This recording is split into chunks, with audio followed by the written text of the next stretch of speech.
Hello hello hello hello hello hello hello, good morning good morning good morning good morning. क्या हाल चाल है तुम लोगों की नन्हे मुन्ने बच्चों?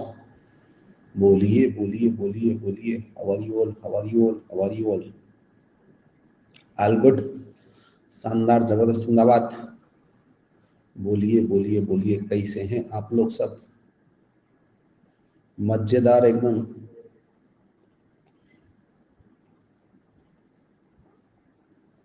जिंदगी जबरदस्त हुआ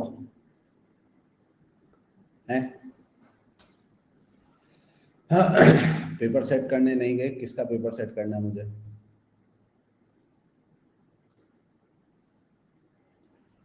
बोलो बोलो बोलो बोलो बोलो बोलो, है ना? बताओ किसका पेपर सेट करना है? जेई के एप्लीकेशन फॉर्म कब रिलीज होंगे? अबे जब होंगे हो जाएंगे। ये सब चीजों के बारे में दिमाग लगाएंगे क्या? है ना? ऐसा तो ना गुपचुप तरीके से होगा, जो भी होगा खुले में होगा। है ना?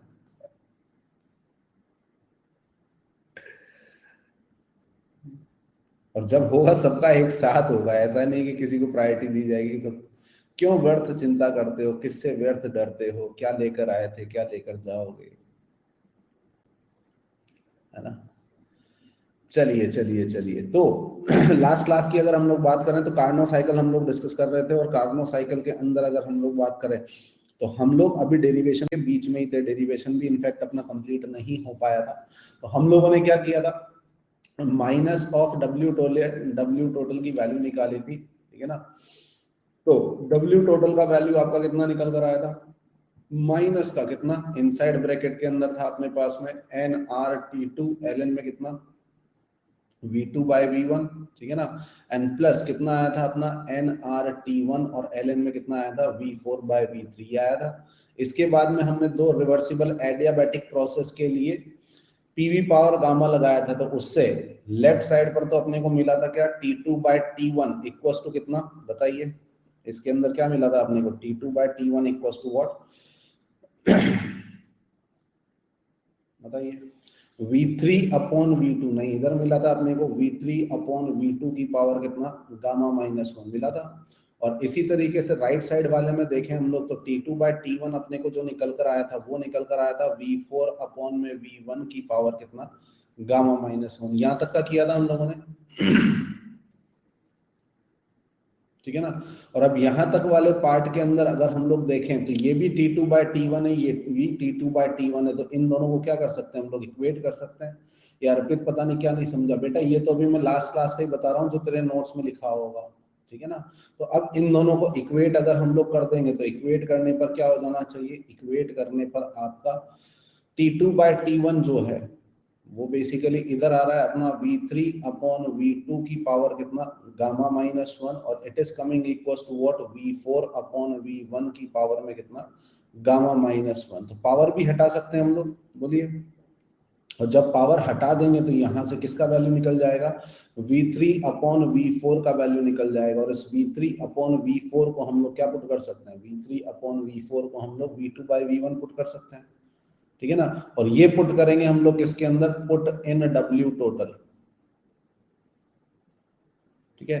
तो डब्ल्यू टोटल जो मेरे पास कितना है, minus N R T two L N V two by V one plus N R T one, L N में कितना, V four by V three है। V four by V three का value कितना हो जाना चाहिए, यहाँ से V four by V three निकालेंगे तो V one by V two, ठीक है ना?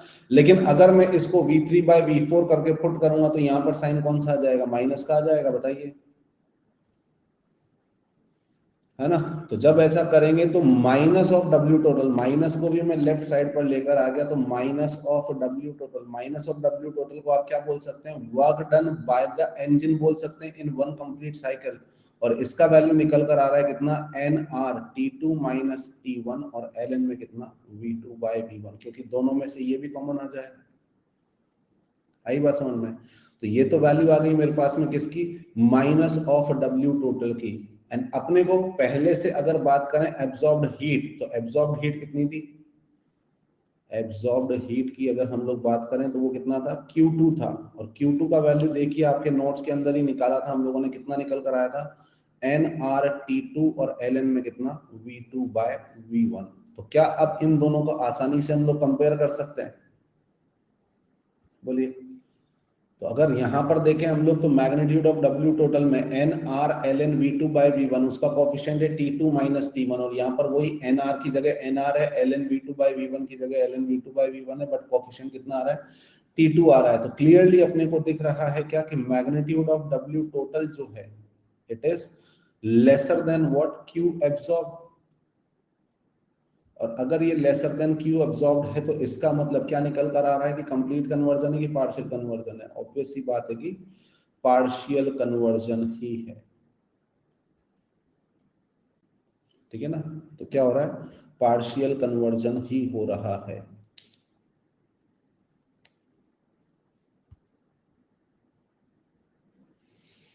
क्लियर?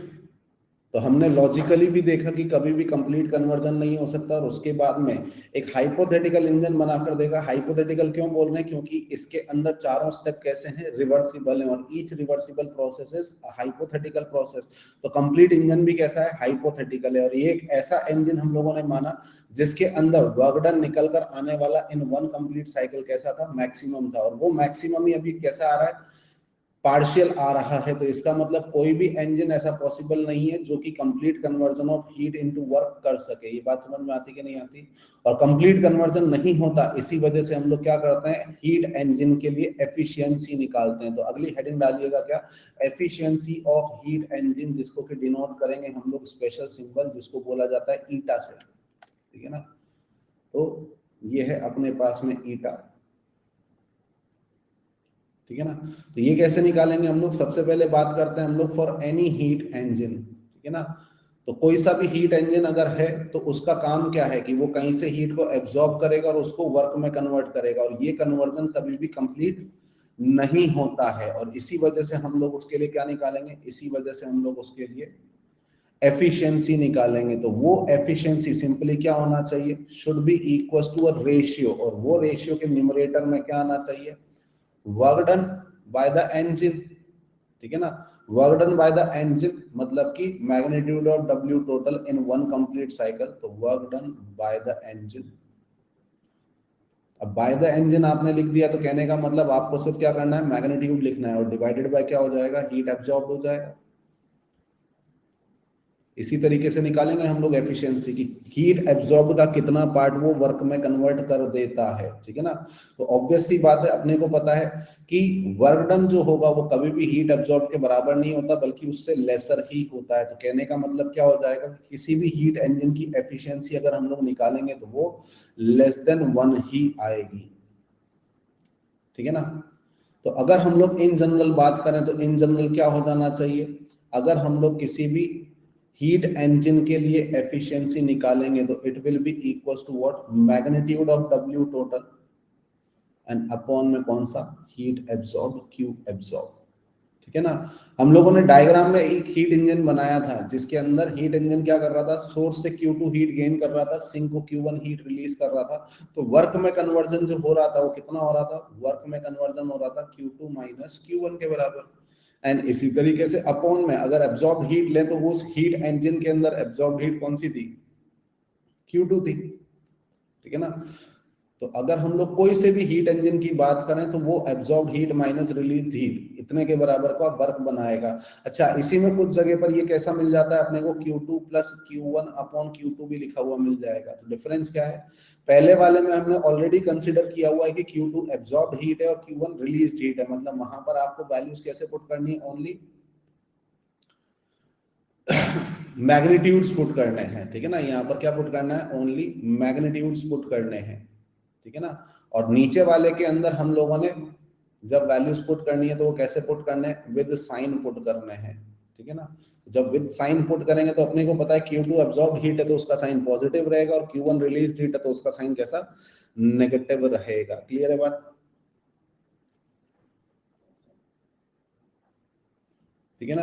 तो ये तो हो गया किसके लिए, फॉर एनी हीट इंजन, कोई सा भी हीट इंजन हो उसका काम यही है कि वो आने वाली हीट को वर्क में कन्वर्ट करता है और कंप्लीटली कन्वर्ट नहीं करता। तो इस तरीके से हम लोग उसके लिए एफिशिएंसी निकाल लेंगे। लेकिन एक इंजन को तो हम लोगों ने कंप्लीटली डिस्कस किया, वो कौन सा इंजन है, अपना कार्नो इंजन है, ठीक है ना। तो अब उसके लिए भी स्पेसिफिक रिलेशन हम लोग निकाल लेते हैं। तो फॉर कार्नो इंजन, तो तो कार्नो इंजन के लिए अभी अभी हम लोगों ने क्या किया है, वर्क डन निकाला है और हीट एब्जॉर्ब भी निकाला है। तो इसके लिए एफिशिएंसी कितना हो जाना चाहिए, work done by the engine मतलब मैग्नीट्यूड ऑफ डब्ल्यू टोटल कितना आ जाएगा, N R T two minus T one, और एल एन में कितना था, V two by V one, और अपॉन में अगर हम लोग हीट एब्जॉर्ब की बात करें तो वो Q2 थी, और कितनी थी वो, एन आर टी टू, और एल एन में कितना, V2 बाय V1। तो कुछ कैंसिल आउट हो जाएगा क्या, ठीक है ना। एंड कैंसिल आउट हो जाने के बाद अपने पास में ईटा जो बचेगा वो सिर्फ और सिर्फ कितना बचेगा, T2 माइनस T1 अपॉन में कितना, T2, ठीक है ना। बाकी सब कुछ क्या हो जा रहा है, कट जा रहा है। तो इस तरीके से हम लोग एफिशिएंसी निकाल लेंगे, ठीक है ना।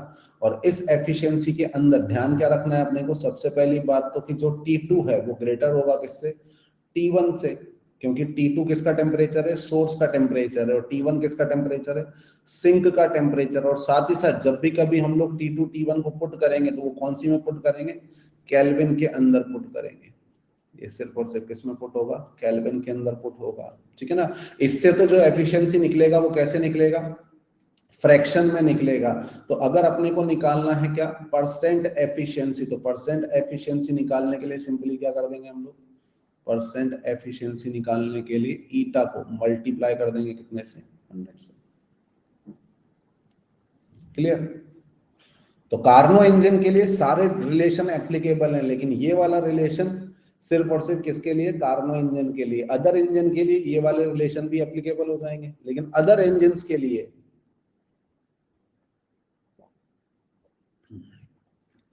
अदर इंजन के लिए T2 minus T1 upon T2 वाला रिलेशन एप्लीकेबल नहीं होगा।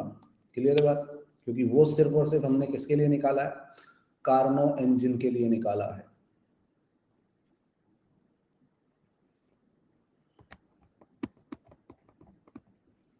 क्लियर है बात। आओ एनपी करें।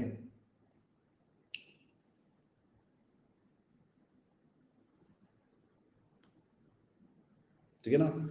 अब कार्नो ने क्या किया, हाइपोथेटिकल इंजन बनाया और उसमें पता किया कि जो एफिशिएंसी है वो कैसी आएगी, लेस देन 1 आएगी, ठीक है ना। और अब इसी के बेसिस पर दो और कंक्लूजन उसने निकाले, और उन कंक्लूजन्स को हम लोग जानते किस नाम से, कार्नो की थ्योरम्स के नाम से। तो अगली हेडिंग डालिएगा कार्नो थ्योरम्स, अगली हेडिंग डालिएगा कार्नो थ्योरम्स। और टोटल 2 थ्योरम्स हैं जिनको हम लोग one by one note down करते हैं। पहला क्या है कि between same source and same sink, all reversible engines have same efficiencies.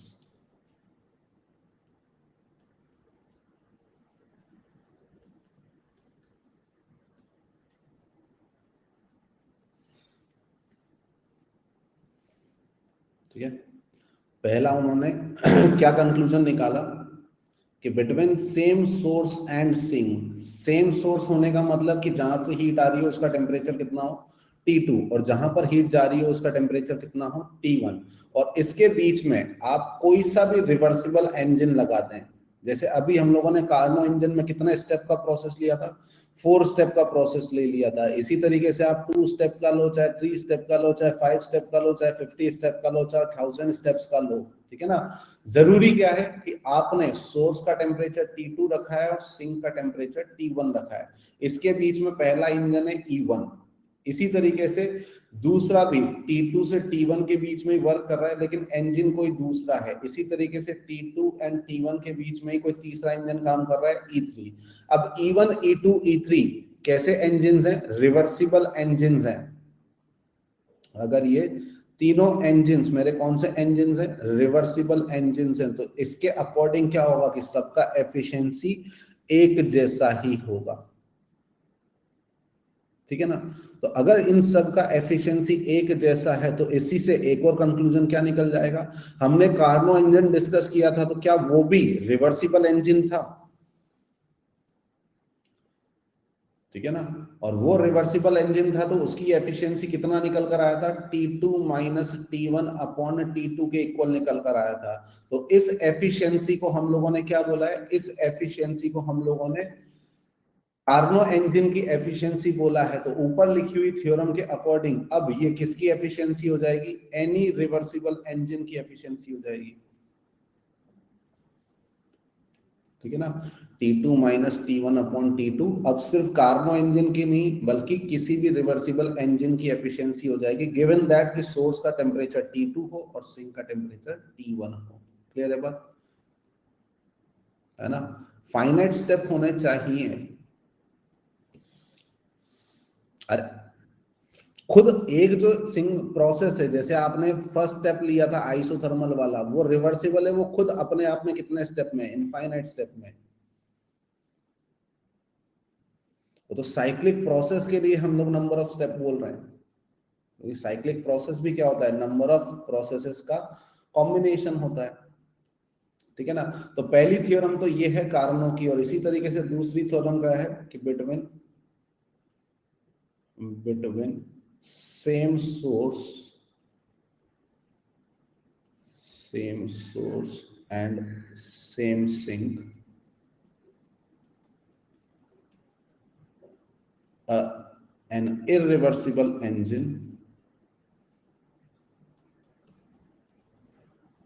irreversible engine has lesser efficiency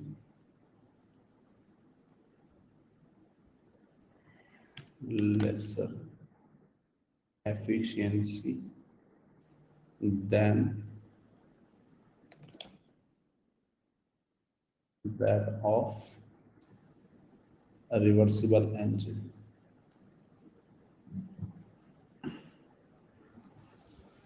ठीक है। अगेन कहां की बात हो रही है, सेम सोर्स एंड सिंक की बात हो रही है, और इसमें क्या बोला है, इरिवर्सिबल इंजन का एफिशिएंसी हमेशा कैसा होगा, लेसर होगा रिवर्सिबल इंजन से। तो कहने का मतलब अगर हम लोग बात करें ईटा ऑफ एनी इरिवर्सिबल, ठीक है ना, तो it will be lesser than what, eta of reversible. और रिवर्सिबल का मतलब कितना हो जाएगा, T2 माइनस T1 अपॉन में कितना, T2। रिवर्सिबल इंजन की एफिशिएंसी तो कैसी होती है, इसके बराबर ही होती है। तो इसका वैल्यू इससे कैसा होगा, लेसर ही होगा। ठीक है ना। तो अगर आपसे कोई भी इंजन पूछ लिया जाए कि ये इंजन इस टेम्परेचर से इस टेम्परेचर के बीच में वर्क कर रहा है, तो बताइए कि ये कौन सा इंजन होगा, रिवर्सिबल होगा, इरिवर्सिबल होगा या फिर इम्पॉसिबल होगा। तीन तरीके के इंजन हो सकते हैं ना। तो जिसका efficiency T2 minus T1 upon T2 के बराबर आ रहा है, वो तो कौन सा इंजन होगा, रिवर्सिबल इंजन हो जाएगा। जिसका efficiency T2 minus T1 upon T2 से लेसर आ रहा है, वो कौन सा इंजन हो जाएगा, इरिवर्सिबल इंजन हो जाएगा। और जिसका efficiency T2 minus T1 upon T2 से ग्रेटर आ रहा है, तो वो कौन सा, इम्पॉसिबल हो जाएगा। क्योंकि दो ही टाइप के इंजन हो सकते हैं, रिवर्सिबल, इरिवर्सिबल, जिसमें से इरिवर्सिबल की एफिशिएंसी हमेशा रिवर्सिबल से कम होती है। इसी का मतलब क्या हो गया कि रिवर्सिबल की एफिशिएंसी मैक्सिमम होती है। तो रिवर्सिबल से ज्यादा अगर निकल कर आ रही है तो इसका मतलब वो कौन सा इंजन है, इम्पॉसिबल इंजन है। तो इस तरीके के क्वेश्चन अपने को मिल सकते हैं। बाकी न्यूमेरिकल जो मिलते हैं अपने को, वो सीधे सीधे put the value find the answer type के क्वेश्चंस रहेंगे। ठीक है ना। तो करके देखते हैं, हम लोग ट्राई करें।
आया कुछ?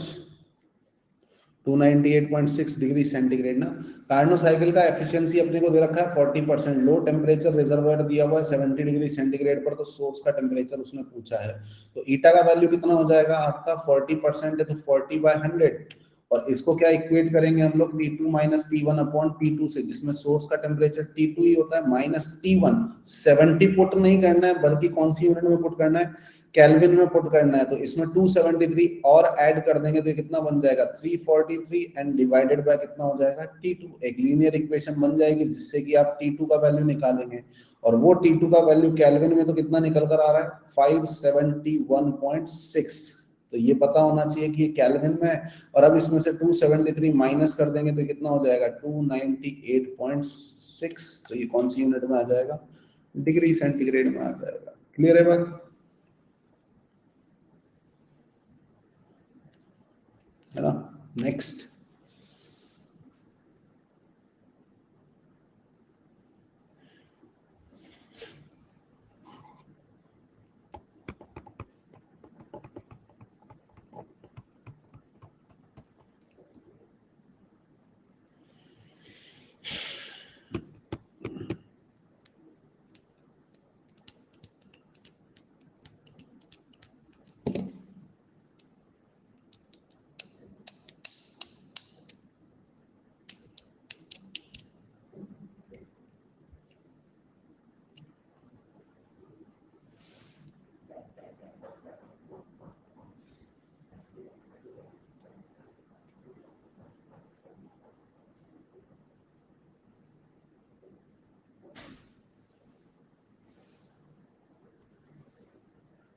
आया आंसर?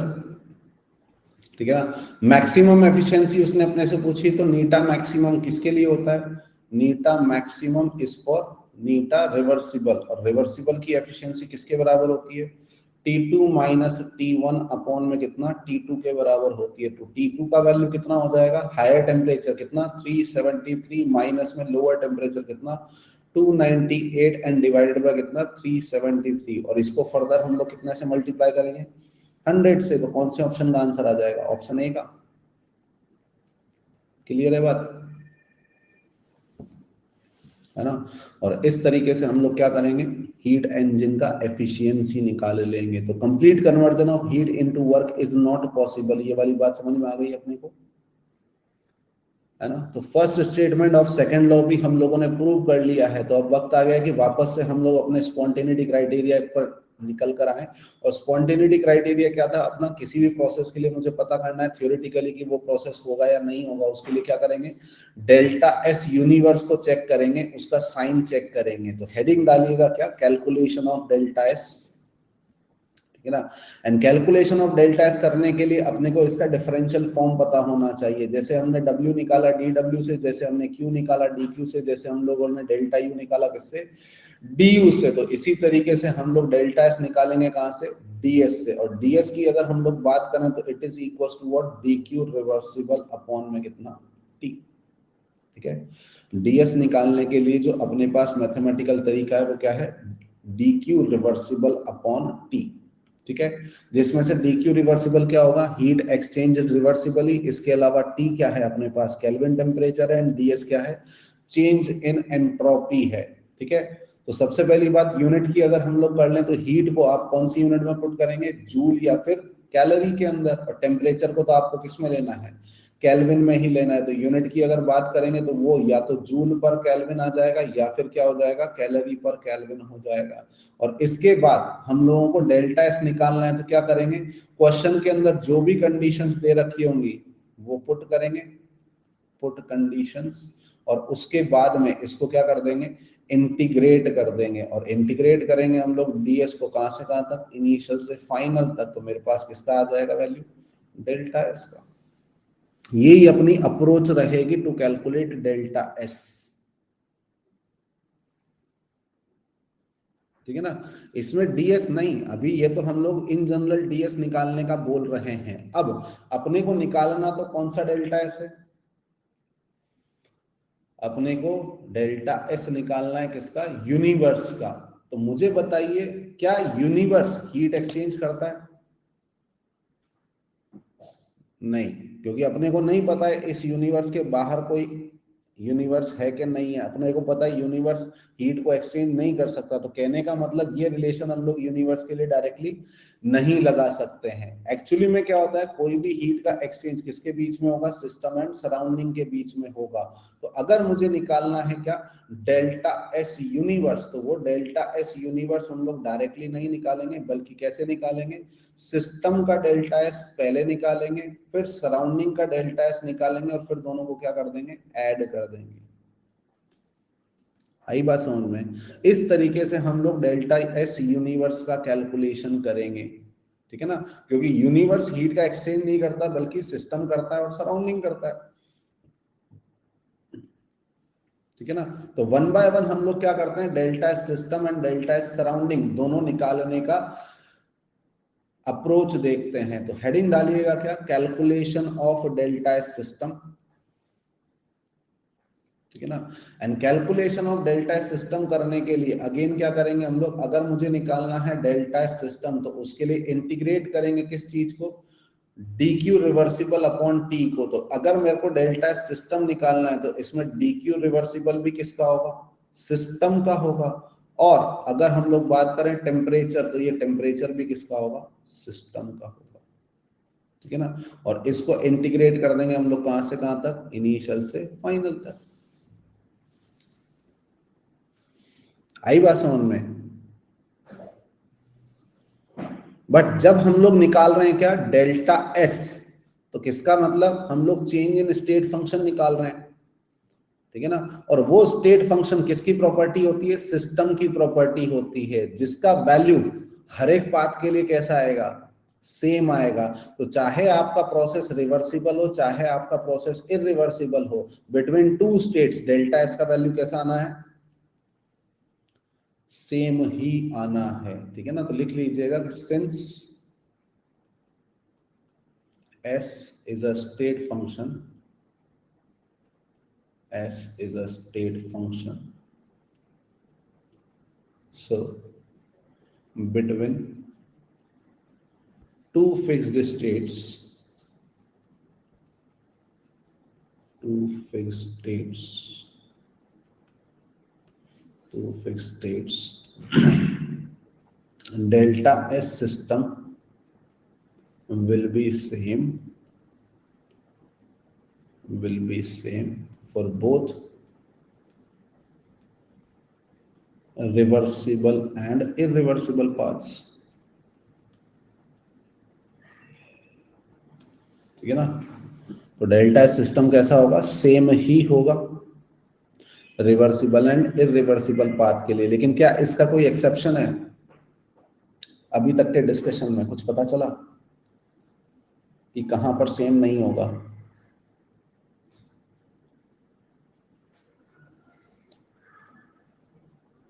नहीं, एडियाबैटिक में लास्ट टर्न पे ही हम लोगों ने पढ़ा था, लास्ट टू लास्ट टर्न पे ही। एडियाबैटिक प्रोसेस में क्या होता है, अगर हम लोग सेम इनिशियल स्टेट से प्रोसेस को स्टार्ट करते हैं, एक बार रिवर्सिबल एडियाबैटिक, एक बार इरिवर्सिबल एडियाबैटिक, तो इनिशियल स्टेट सेम है तो फाइनल स्टेट डेफिनेटली दोनों की सेम नहीं होगी। और जब फाइनल स्टेट्स ही सेम नहीं है, तो फिर चेंज इन स्टेट फंक्शन का वैल्यू भी कैसा आएगा, अलग अलग आएगा, है ना।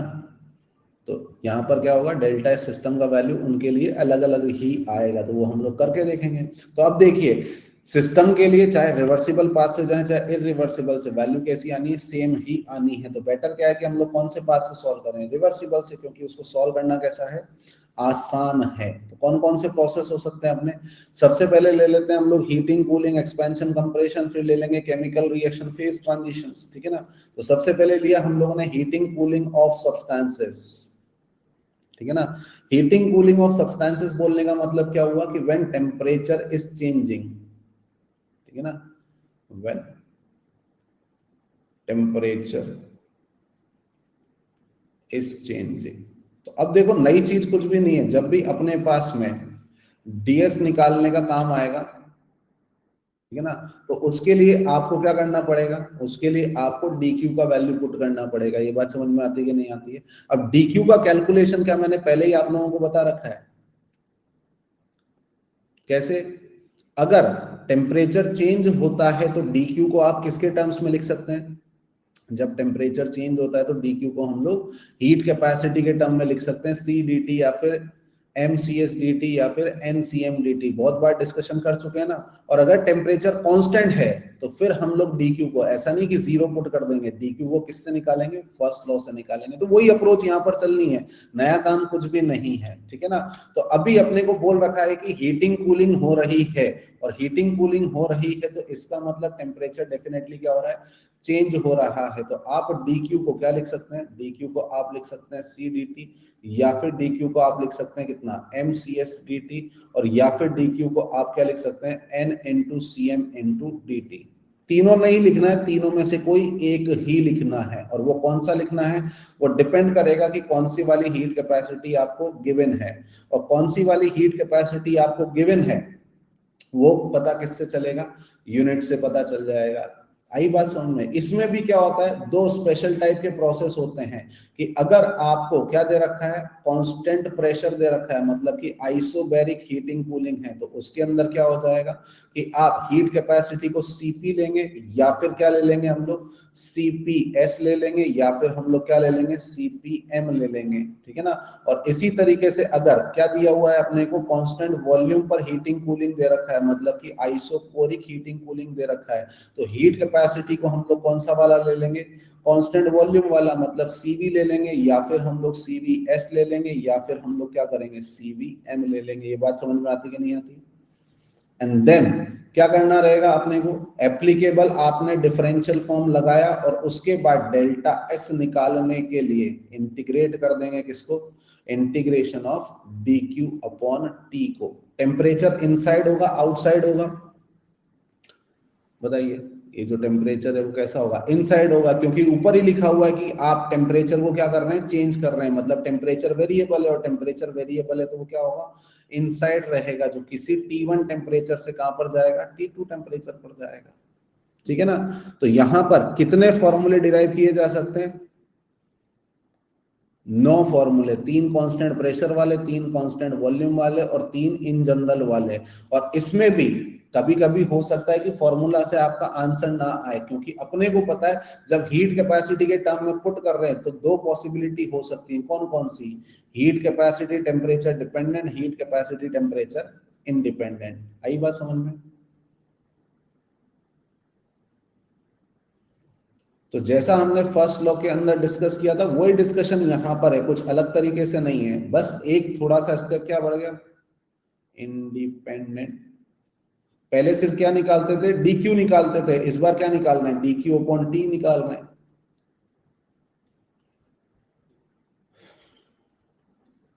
ओके और नॉट ओके?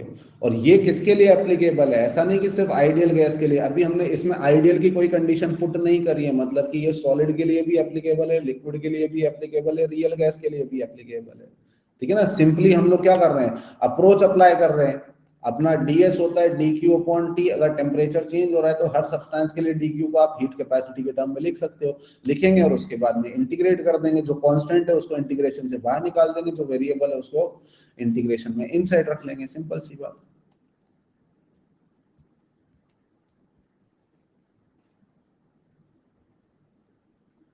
है ना।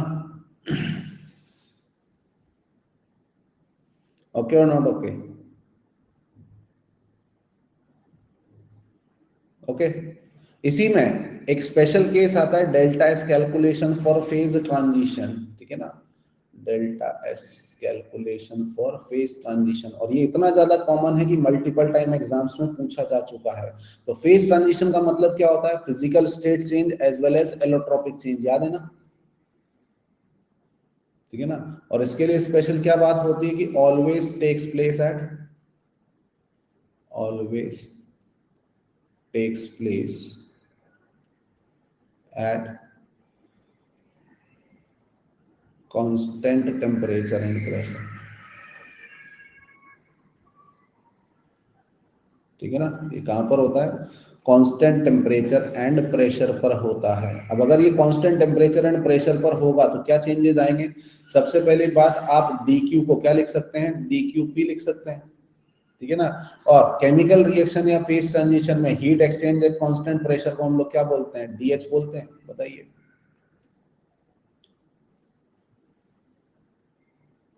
ठीक है ना, कांस्टेंट प्रेशर की हीट को क्या बोला जाता है, डीएच बोला जाता है। तो इससे अपना डीएस क्या बन गया, इससे अपना डीएस बन जाएगा डीएच अपॉन टी, जिसको कि मैं क्या करूंगा, इंटीग्रेट करूंगा। लेकिन इसमें इस बार टेम्परेचर कांस्टेंट की वेरिएबल है,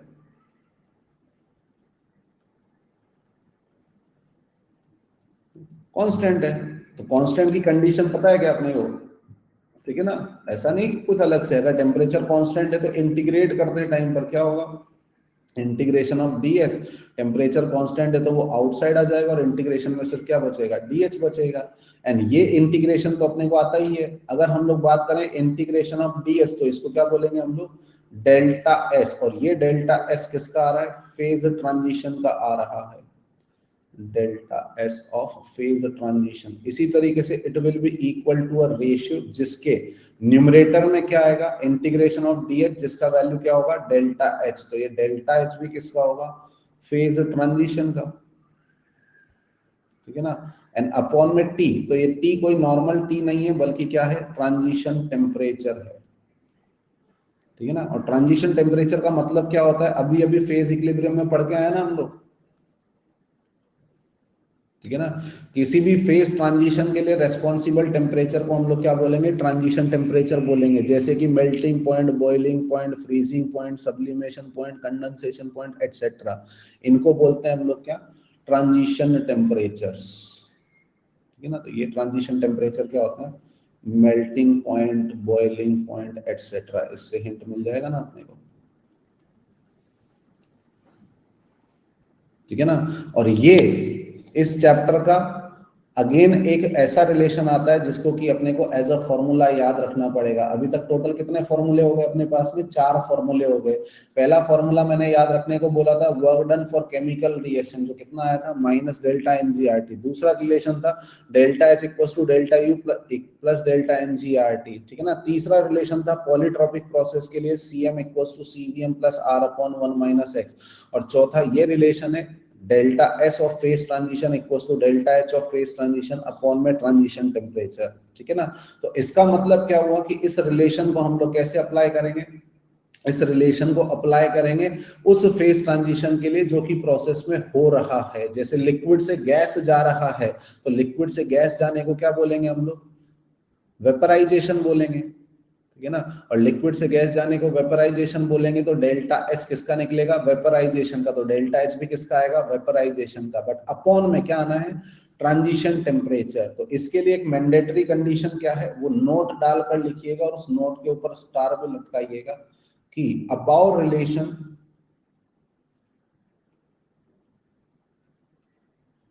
about relation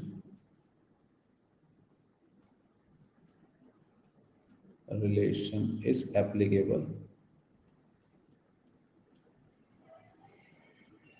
only and only if the process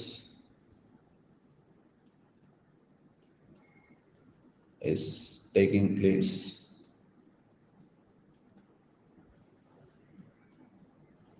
at transition temperature, transition temperature, ठीक है ना। कहने का मतलब क्या हुआ, जैसे कि सपोज मेरे पास में एक प्रोसेस है, H2O लिक्विड से H2O गैस, कौन सा प्रोसेस ले लिया मैंने, वेपराइजेशन ले लिया। अब इस वेपराइजेशन के लिए रेस्पॉन्सिबल टेम्परेचर कौन सा है, 100 डिग्री सेंटीग्रेड है, क्योंकि 100 डिग्री सेंटीग्रेड इसका क्या है, बॉइलिंग पॉइंट है। तो अगर इसके अंदर टेम्परेचर का वैल्यू कितना है, 100 डिग्री सेंटीग्रेड, जो कि इसका क्या है, बॉइलिंग पॉइंट है, तो इस प्रोसेस के लिए आप डेल्टा एस लगा सकते हैं, ठीक है ना। और वो डेल्टा एस आपका कितना हो जाएगा, delta S of vaporization will be equal to what, delta H of vaporization and upon में कितना, 373, 100 डिग्री सेंटीग्रेड का मतलब कितना हो गया, 373 केल्विन हो जाएगा। लेकिन अगर इसी प्रोसेस को आप कितने पर करा रहे हैं, टेम्परेचर का वैल्यू सपोज 110 डिग्री सेंटीग्रेड है। अब 110 डिग्री सेंटीग्रेड क्या बॉइलिंग पॉइंट होता है? नहीं। फिर भी अगर आपने सिर्फ फॉर्मूला लगा दिया delta S vaporization equals to delta H vaporization upon में कितना 383, तो आपका आंसर कैसा आ जाएगा, गलत आ जाएगा। In fact it will not be equals to what, delta H vaporization upon में कितना 373, ये दोनों के इक्वल नहीं होगा।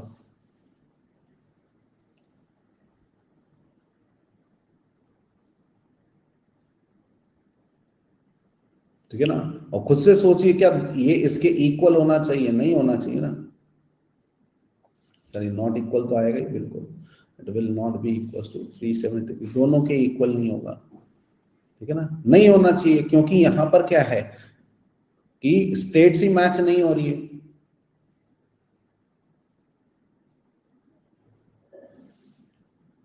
है ना। निकालेंगे कैसे, फिर वो आगे की बात है, पहले तो ये समझ में आना चाहिए जो सामने चल रहा है कि ये इसके इक्वल नहीं होगा, क्योंकि सबसे ज्यादा मिस्टेक यही होती है। आप किसी भी बुक्स वगैरह के अंदर जब फॉर्मूला देखेंगे ये वाला, तो उसमें स्पेसिफिकली नहीं लिखा होता कि नीचे ट्रांजिशन टेम्परेचर है। आप जब भी ये रिलेशन देखोगे डेल्टा एच अपॉन टी करके देखोगे, और डेल्टा एच अपॉन टी से क्या होगा कि इस वाले केस में भी ज्यादातर बच्चे इसी तरीके से आंसर निकाल देते हैं। ठीक है ना, आप खुद से देखिए इस वाले प्रोसेस के लिए जब हम लोग 100 डिग्री सेंटीग्रेड पर कर रहे हैं, तो डेल्टा एस का वैल्यू इसके बराबर आ रहा है, ये श्योर है। सपोज इसका वैल्यू कितना है, सपोज इसका वैल्यू 500 है, सपोज इसका वैल्यू कितना है 500, ये बात समझ में आती है। अब अगर इसी टेम्परेचर को मैंने कितने पर करवाया, 110 डिग्री सेंटीग्रेड पर, बेसिकली इसका मैंने टेम्परेचर इंक्रीज कर दिया, तो टेम्परेचर इंक्रीज करने पर ये रिएक्शन किस डायरेक्शन में जानी चाहिए, अभी अभी फिर एंडो डायरेक्शन, और एंडो डायरेक्शन कौन सी है, फॉरवर्ड है। ठीक है ना, और अगर फॉरवर्ड में जाएगी मतलब कि मोर गैस बनेगी, तो 110 डिग्री सेंटीग्रेड पर इसका जो डेल्टा एस आना चाहिए वो 500 के बराबर आना चाहिए, उससे कम आना चाहिए, उससे ज्यादा आना चाहिए, ज्यादा आना चाहिए। तो समझ में आता है, सिंपल लॉजिक। लेकिन जब आप इस तरीके से निकाल रहे हो, तो आपने अगर डेल्टा एच अपॉन 383 कर दिया, कम हो जा रहा है, डेल्टा एच अपॉन 373 कर दिया तो क्या हो गया, बराबर हो जा रहा है। ठीक है ना, और ये दोनों ही पॉसिबल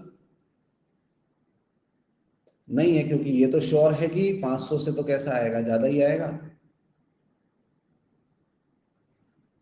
आई बात समझ में, तो वो निकालेंगे कैसे, वो भी आगे की बात है, वो पढ़ेंगे हम लोग थर्मोकेमिस्ट्री के एकदम लास्ट में, किरचॉफ्स इक्वेशन के अंदर, जिसके ऊपर इनफैक्ट इसी साल 2023 के अंदर जेईई एडवांस में क्वेश्चन आया था पैराग्राफ वाला, जिसको मैं 3 साल से बोल रहा था यूआईक्यू यूआईक्यू यूआईक्यू, वो इस साल पैराग्राफ में आई गया, 2 क्वेश्चन आ गए।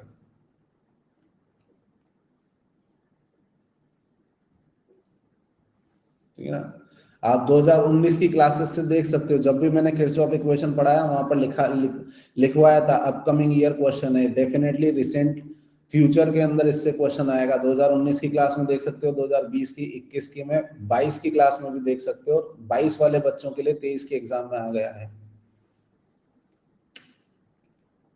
ठीक है ना, तो इसका डिस्क्लेमर याद रहेगा ना अपने को कि ये सिर्फ तभी एप्लीकेबल है जब प्रोसेस किस पर हो रहा हो, ट्रांजिशन टेम्परेचर पर हो रहा हो। ये बात अपने को पता है, लेकिन कई कई बार वो एग्जामिनर को भी नहीं पता होती। जैसे यहाँ पर ये क्वेश्चन इन्होंने मल्टीपल टाइम पूछ रखा है, एंथैल्पी ऑफ वेपराइजेशन दे रखी है, एंट्रोपी ऑफ वेपराइजेशन दे रखी है, बॉइलिंग पॉइंट पूछा है। कायदे से उनको लिखना चाहिए था कि जो बॉइलिंग हो रही है वो कहाँ पर हो रही है, बॉइलिंग पॉइंट पर हो रही है।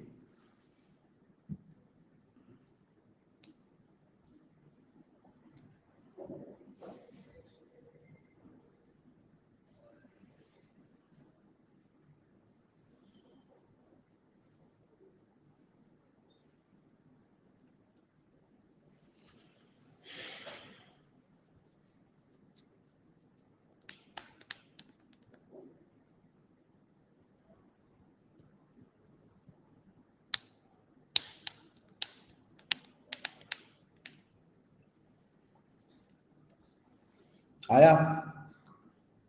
तो अगेन किसका बात हो रहा है, वेपराइजेशन का। तो delta S of vaporization should be equal to what, delta H of vaporization, और अपॉन में क्या हो जाना चाहिए, बॉइलिंग पॉइंट हो जाना चाहिए। तो इसमें से उसने दो चीजें अपने को दे रखी है, तीसरी चीज पूछी है। तो बॉइलिंग पॉइंट निकालने के लिए डेल्टा एच वेपराइजेशन जो कितना दिया हुआ है 30 किलो जूल, मतलब कि 30 इंटू 10 की पावर 3, तो ये क्या आ जाएगा, जूल पर मोल आ जाएगा। और इसी तरीके से डेल्टा एस वेपराइजेशन की बात करें तो ये है 75 जूल पर मोल पर केल्विन। तो जूल पर मोल कट जाएगा और अपॉन के अपॉन का केल्विन जब ऊपर जाएगा तो बॉइलिंग पॉइंट निकल कर आ जाएगा कितना, 400 केल्विन, जो दिया हुआ मुझे कौन से ऑप्शन बी के अंदर। क्लियर है बात?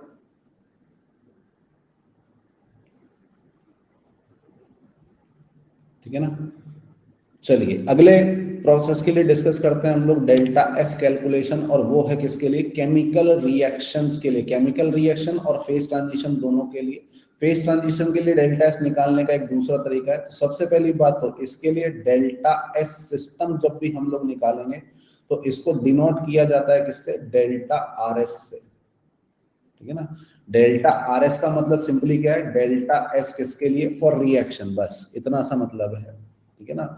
और वो हम लोग कैसे निकालेंगे, एक सिंपल से लॉजिक से। और वो सिंपल सा लॉजिक क्या है, डेल्टा जब हम लोग निकाल रहे हैं तो वो कैसे निकाल रहे हैं, फाइनल माइनस इनिशियल।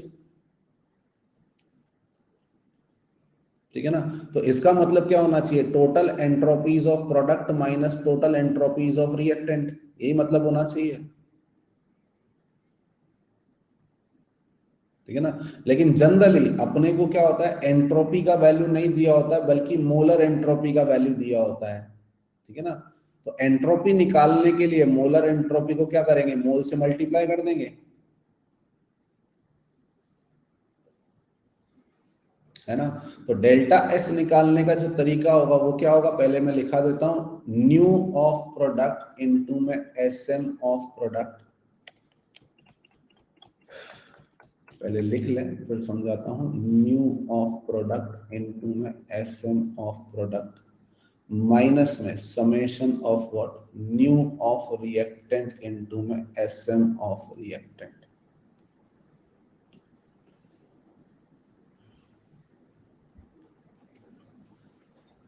ठीक है। अब इसके अंदर एस एम क्या होता है, S M is molar entropy, molar entropy, जिसको आगे हम लोग डिफाइन करेंगे, अभी तो सिर्फ यहाँ पर लिखवा दे रहा हूं मैं। और ये मोलर एंट्रोपी किसकी होती है, सब्सटेंस की। आर मतलब यहाँ पर क्या है, रिएक्टेंट।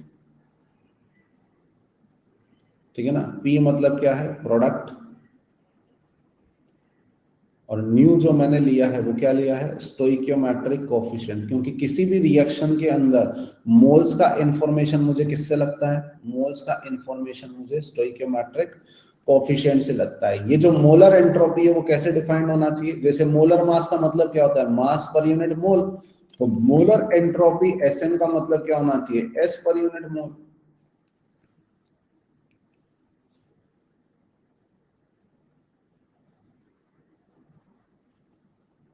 ठीक है ना। तो अगर आपको S निकालना था तो आपने क्या किया, Sm को N से मल्टीप्लाई किया। और एक रिएक्शन में प्रेजेंट सब्सटेंसेस के मोल्स किससे पता चलते हैं अपने को, स्टोइकियोमेट्रिक कोफिशिएंट से। तो मैं हर सब्सटेंस के लिए Sm को उसको कोफिशिएंट से मल्टीप्लाई कर दूंगा तो एंट्रोपी आ जाएगी। तो पहले मैंने सारे प्रोडक्ट्स के लिए ऐसा किया और उनको सम कर दिया, तो ये क्या बन गई, टोटल एंट्रोपीज ऑफ प्रोडक्ट। और ये क्या बन जाएगी, टोटल एंट्रोपीज ऑफ रिएक्टेंट बन जाएगी। कहने का मतलब, जैसे कि सपोज मेरे पास में एक रिएक्शन है N2O4 gas converting into what, twice of NO2 gas. इस तरीके की कोई रिएक्शन है मेरे पास में। तो इस रिएक्शन के लिए अगर हम लोग बात करें किसका, डेल्टा आर एस का, तो वो डेल्टा आर एस कैसे निकलना चाहिए, सबसे पहले कोफिशिएंट किसका आएगा, प्रोडक्ट का। तो कितना है 2 इनटू में एसएम, किसका लेना है मुझे, NO2 गैस का। देन माइनस कोफिशिएंट कितना 1, और एसएम लेना रहेगा किसका, N2O4 का। और N2O4 भी कौन सा, गैस का। ठीक है ना। अब मुझे पता है सेम अमाउंट के लिए, तो जैसे 1 मोल के लिए मैं बात करूं तो N2O4 का एंट्रोपी कैसा होगा, ज्यादा होगा। लेकिन इधर NO2 का एंट्रोपी कितने मोल के लिए ले रहा हूं मैं, 2 मोल के लिए ले रहा हूं, इस वजह से इसका डेल्टा एस कैसा आ जाएगा, पॉजिटिव आ जाएगा। वैसे भी अपने को पता है इस रिएक्शन के अंदर डेल्टा एनजी कितना है, पॉजिटिव है, और डेल्टा एनजी अगर पॉजिटिव है तो डेल्टा एस कैसे निकल कर आएगा, पॉजिटिव निकल कर आएगा, पढ़ा था हमने, ठीक है ना। ऐसा नहीं कि कैलकुलेशन में हम लोग सिर्फ और सिर्फ गैस को इंक्लूड करेंगे, ठीक है ना, सॉलिड होगा तो सॉलिड को भी लेंगे, लिक्विड होगा तो लिक्विड को भी लेंगे, और वैल्यू पुट करने के बाद पता चल जाएगा कि वो नेग्लिजिबल है, लेकिन लेंगे तो हम लोग सभी को। जैसे कि सपोज मेरे को एक रिएक्शन दे रखी है, twice of carbon solid plus O2 gas, twice of carbon solid plus कितना O2 गैस, और इसकी वजह से क्या बन जाए, ट्वाइस ऑफ CO गैस बन जाए, ठीक है ना। तो इस रिएक्शन का अगर मैंने निकालना है डेल्टा RS, तो वो कैसे निकलना चाहिए, खुद से लिखिए। नेक्स्ट इसी तरीके से इवन फेस ट्रांजिशन भी है मेरे पास में, H2O solid converting into what, H2O liquid, ठीक है ना। इसी तरीके से मेरे पास में suppose carbon solid graphite changing into what, carbon solid diamond.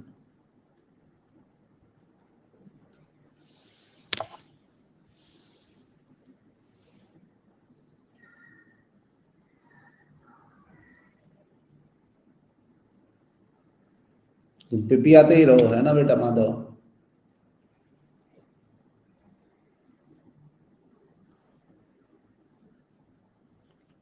आया, तो डेल्टा एस पहले वाले प्रोसेस में क्या हो जाएगा, सबसे पहले 2 टाइम्स ऑफ Sm किसका जाएगा, CO गैस का जाएगा, देन माइनस में 2 टाइम्स ऑफ Sm किसका होगा, 2 times of Sm carbon solid का रहेगा, एंड माइनस में 1 टाइम ऑफ Sm किसका रहेगा, O2 गैस का रहेगा। और क्वेश्चन के अंदर आपको सारे डेटा दिए रहेंगे। इसी तरीके से अगले वाले के लिए लिखें डेल्टा RS, तो कैसा हो जाना चाहिए, 1 टाइम ऑफ Sm किसका, H2O लिक्विड का, एंड माइनस में 1 टाइम ऑफ Sm किसका आएगा, H2O सॉलिड का आ जाएगा, ठीक है। इसी तरीके से यहाँ पर अगर देखें डेल्टा RS, तो delta RS should be equal to what, 1 time of Sm किसका होगा, कार्बन डायमंड का, एंड माइनस में 1 टाइम ऑफ Sm किसका होगा, कार्बन ग्रेफाइट का। ओके और नॉट ओके। तो इस तरीके से किसी भी रिएक्शन में प्रेजेंट सब्सटेंसेस के अगर आपको मोलर एंट्रोपीज दे रखे हैं, तो आप उस रिएक्शन का डेल्टा एस निकाल सकते हैं आसानी से, पक्की बात, सौर, ठीक है ना। तो ये तो हम लोगों ने निकाल लिया in general heating cooling of substance के लिए, फेज ट्रांजिशन के लिए, एंड केमिकल रिएक्शन के लिए। अब बात करते हैं अपने को सबसे ज्यादा दिए हुए सिस्टम के लिए, और सबसे ज्यादा दिया हुआ सिस्टम कौन सा रहेगा, इसके लिए सबसे ज्यादा कैलकुलेशन करते हैं हम लोग, गैस, और गैस भी कौन सी, आइडियल गैस के लिए। तो उसके लिए डेडिकेटेडली हम लोग रिलेशन निकालते हैं, तो फॉर आइडियल गैस, और इसमें किसी भी टाइप का प्रोसेस हो सकता है, ठीक है ना, और किसी भी टाइप का प्रोसेस हो सकता है तो उसमें टेम्परेचर कांस्टेंट भी हो सकता है, वेरिएबल भी हो सकता है। अगर मैं श्योर हूं कि टेम्परेचर क्या कर रहा है, चेंज कर रहा है, तो यहां पर भी वही पहला वाला केस लग जाएगा, ठीक है ना, कि आप dq को क्या पुट कर देंगे, cdt या फिर mcdt या फिर ncndt, वो हम लोगों ने इन जनरल निकाला था, ठीक है ना। लेकिन अगर टेम्परेचर कांस्टेंट है तो फिर उस तरीके से नहीं करेंगे, इस वजह से जनरली हम लोग निकाल लेते हैं किससे, du equals to what, dq reversible and plus कितना, dw रिवर्सिबल। आएगा नहीं आएगा, तो यहाँ से dq रिवर्सिबल का वैल्यू हम लोग किसमें पुट कर देंगे, ds के अंदर पुट कर देंगे। ds का वैल्यू बन जाएगा आपका कितना, du एंड माइनस में कितना, dw रिवर्सिबल एंड अपॉन में कितना, t। बोलिए, ठीक है ना, ओके और नॉट ओके। जिसमें से dw रिवर्सिबल को क्या पुट करेंगे, माइनस p गैस dv, तो ये बन जाएगा du एंड प्लस कितना, p gas dv, minus minus plus, upon में कितना, टी। अब कौन सी गैस के लिए निकाल रहे हैं हम लोग, आइडियल के लिए, तो आइडियल की कंडीशन पुट कर देते हैं, और आइडियल की कंडीशन क्या है कि आप आइडियल के लिए डी को क्या लिख सकते हैं, आइडियल के लिए डी को लिख सकते हैं n इंटू CVm इंटू में कितना, dt, अपॉन में कितना हो गया, t, and plus P gas को आप क्या पुट कर सकते हैं, nRT अपॉन में कितना, V dV एंड अपॉन में कितना T। कर सकते हैं।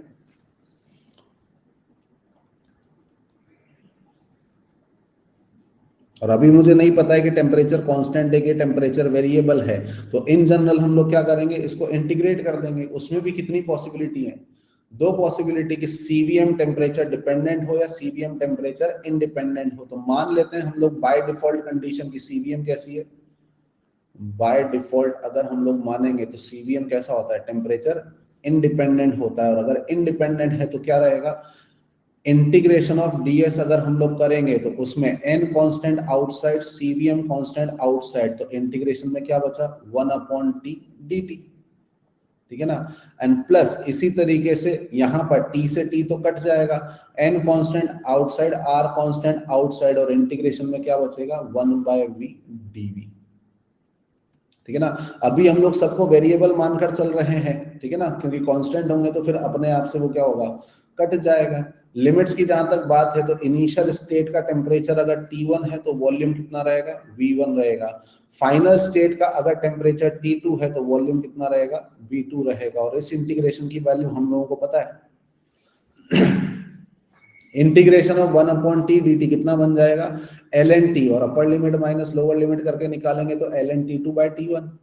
इसी तरीके से इंटीग्रेशन ऑफ 1/v dv भी कितना होगा, ln v, और इसमें भी upper limit minus lower limit put करेंगे तो क्या बन जाएगा, ln v2/v1। तो कहने का मतलब एक इक्वेशन आ जाएगी, और इसके लिए भी मैं आपको बोलूंगा कि इसको एज अ फॉर्मूला ही आपको याद रखना है, क्योंकि बहुत ज्यादा यूज होगी। NCVM ln में कितना, T2/T1 and plus NR ln कितना, V2/V1। ठीक है, NCVM ln T2/T1 plus NR ln V2/V1। Derivation में कोई प्रॉब्लम,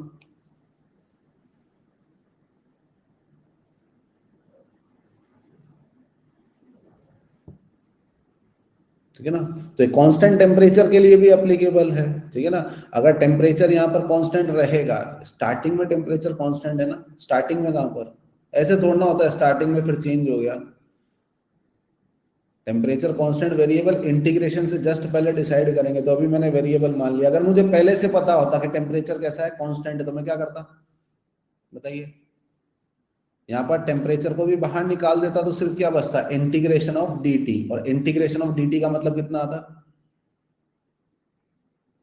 अगर टेम्परेचर कांस्टेंट है तो इंटीग्रेशन ऑफ dt मतलब डेल्टा टी, और डेल्टा टी का वैल्यू कितना हो जाता, 0 आ जाता। ठीक है ना। तो ये पूरा पार्ट कितना बन जाता, 0 बन जाता। वो अभी भी बन जा रहा है, टेम्परेचर अगर कांस्टेंट है तो T1 T2 सेम होंगे, और T1 T2 सेम होंगे तो ln में कितना आ जाएगा, 1। तो ये वाला पार्ट पूरा का पूरा कितना हो गया, 0 हो गया। सिंपल सी बात,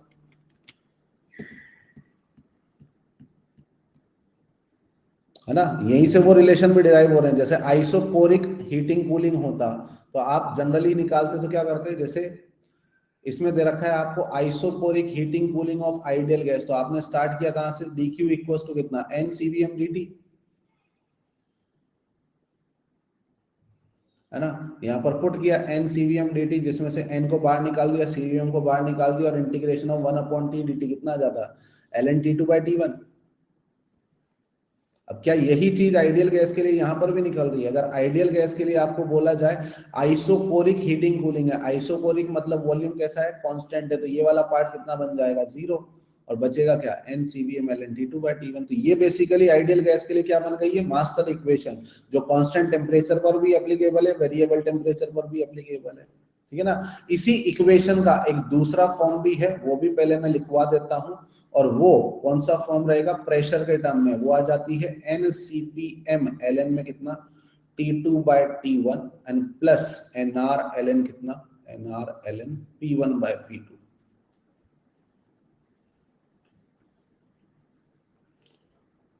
ठीक है। और ये क्या करनी है, अपने को याद ही रखनी है, क्योंकि मल्टीपल टाइम्स पूछा जाएगा। अच्छा, फर्स्ट इक्वेशन का तो डेरिवेशन हमने कर लिया, सेकंड इक्वेशन कहां से आई, अभी हमने क्या माना, इन जनरल केस माना है, जिसके अंदर मोल्स तो कैसे हैं, कांस्टेंट, बाकी प्रेशर भी चेंज हो रहा है, वॉल्यूम भी चेंज हो रहा है, एंड टेम्परेचर भी चेंज हो रहा है। तो आप क्या लगा सकते हैं, P1 V1 upon T1 equals to कितना लगा सकते हैं, P2 V2 अपॉन T2 लगा सकते हैं। तो यहां से आपने किसका वैल्यू निकाला, V2 बाय V1 का, और V2 बाय V1 के वैल्यू को आप क्या लिख सकते हैं, T2 बाय T1 इनटू में कितना P1 बाय P2 लिख सकते हैं। और इसको आप पुट कर देंगे ये पहले वाले फॉर्म के अंदर, तो सेकंड एक्सप्रेशन में क्या बन जाएगा, NR ln A into B, और log A इंटू बी को क्या लिखते हैं, log A plus log B।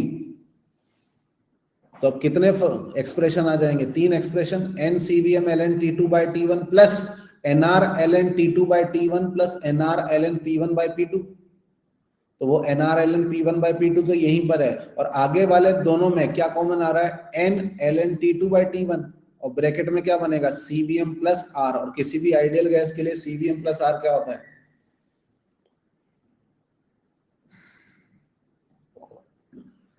CPM ना, पक्की बात। आइडियल गैस के लिए ये डेडिकेटेड फॉर्मूला रहेगा, तो कहने का मतलब इस चैप्टर की स्टार्टिंग में आइडियल गैस के लिए अपने पास कितने रिलेशन थे, एक रिलेशन। लेकिन अब आइडियल गैस के लिए अपने पास में कितने रिलेशन हो चुके हैं, आइडियल गैस के लिए 6 रिलेशन हो चुके, तुम्हें याद ही नहीं है, ठीक है ना। आइडियल गैस के लिए पीवी इक्वल्स टू एनआरटी, दूसरा CPM minus CVM equals to R, तीसरा कौन सा, डीयू इक्वल्स टू सीबीडीटी, चौथा कौन सा, सीपी डीएच इक्वल्स टू सीपीडीटी, पांचवा कौन सा, पॉलीट्रोपिक प्रोसेस वाला, वो सिर्फ किसके लिए एप्लीकेबल है, आइडियल के लिए, DH equals to sorry CM equals to CVM plus R upon 1 minus X. और इन दोनों को मिलाकर एक ही इक्वेशन मान लीजिए, तो ये सिक्स्थ रिलेशन हो जाएगा डेल्टा एस सिस्टम का। क्लियर है बात,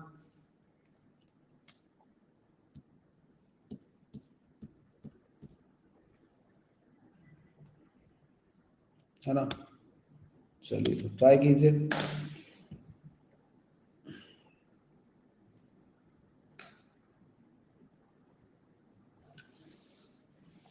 ट्राई कीजिए, आंसर निकालिए और क्वेश्चन में गलती पकड़िए, गलती क्या है।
आया, गलती क्या है, मोल वाली गलती है बिल्कुल। उसने कितने मोल के लिए बोला है, 2 मोल के लिए बोला है, और चारों ऑप्शन के अंदर आंसर कैसे दे रखा है, पर मोल पर मोल पर मोल पर मोल दे रखा था ये, लेकिन ये क्या है, फ्लो में उसने लिख दिया, ध्यान ही नहीं दिया।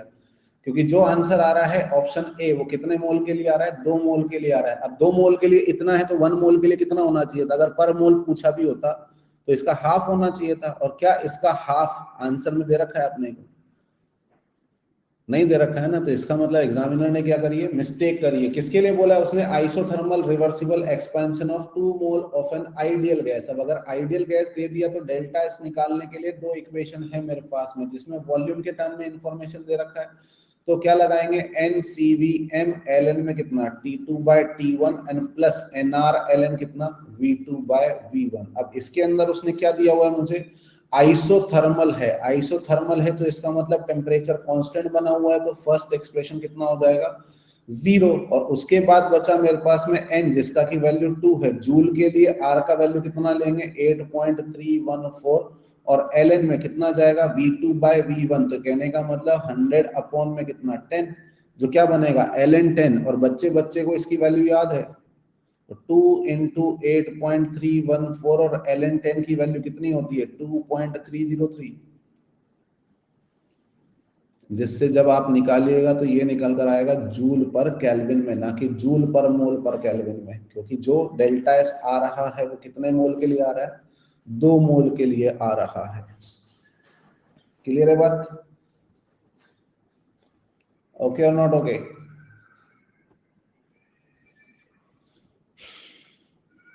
ओके ना? चलिए नेक्स्ट ट्राई कीजिए।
आ गया तुम लोगों का आंसर? क्या बात है, गजब।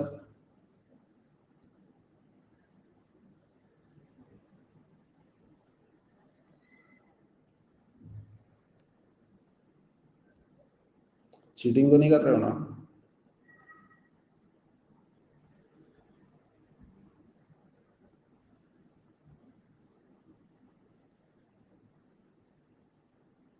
नहीं सर।